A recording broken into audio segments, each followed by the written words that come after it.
Turning now to weather, we are almost halfway done with the month of October, and no burr in October yet. We've seen a lot of Octo, yeah.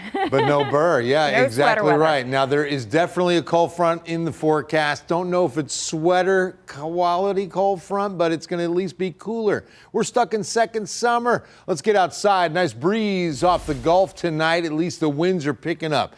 That always makes for a nice evening and a beautiful shot of Old Glory and our gorgeous Texas state flag.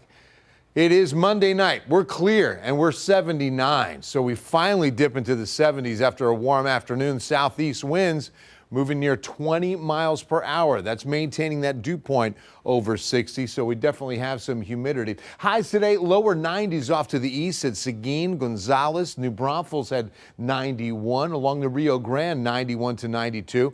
The real heat was right down I-35. Speaking of Crystal City, down to Carrizo Springs, mid-90s today. Pearsall-Cotulla right at 93. We stopped at 90, but we should be stopping at 83.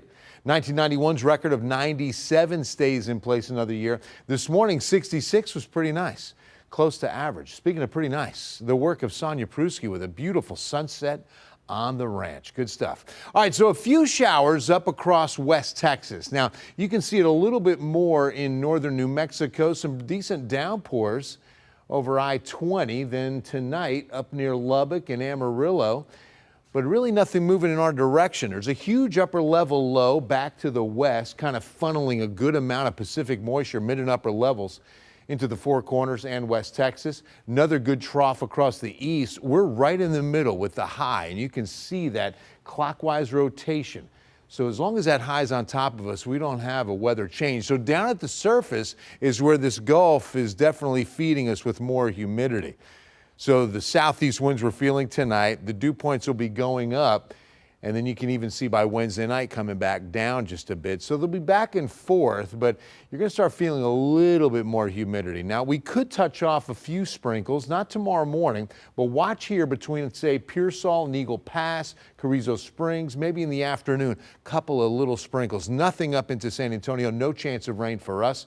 And then as we get into Wednesday morning, looks mostly clear, lower to mid 60s. So the mornings should not be too bad, but the afternoons and the heat definitely not going to be changing soon. All right, out to the tropics. We start in the eastern Pacific, which has been awfully active. We've got another named storm, at least a medium chance of seeing one. Got to watch these. Sometimes they can bring in some moisture across Mexico into South Texas. Out to the Atlantic, not only Jerry, but what's left of Karen, not being too much of a Karen, right? No landfall, not bothering anyone, northern Atlantic. But now we have Lorenzo. Our next name on the list is out there in the Atlantic, expected to take a hard right turn, not even going to impact Bermuda. So now that we've got Lorenzo, we await Melissa. Remember, hurricane season until the end of November. From San Fernando Cathedral, 90 tomorrow, 91 Wednesday, 89 Thursday. So we're going to just hover right around 90, at least 7 to 8 degrees above average. Then a chance of rain. As long as the high will weaken just enough, we can get a sea breeze shower in here, 10 to 20% chance for the weekend. Then as we head into the third week of October, that's where we've got the front. So you can see Wednesday, Thursday, chance of rain with this front moving in. North wind will take over, and then we've got some cooler air. Look at that, some beautiful mornings and even highs a little closer to seasonal in the mid 80s.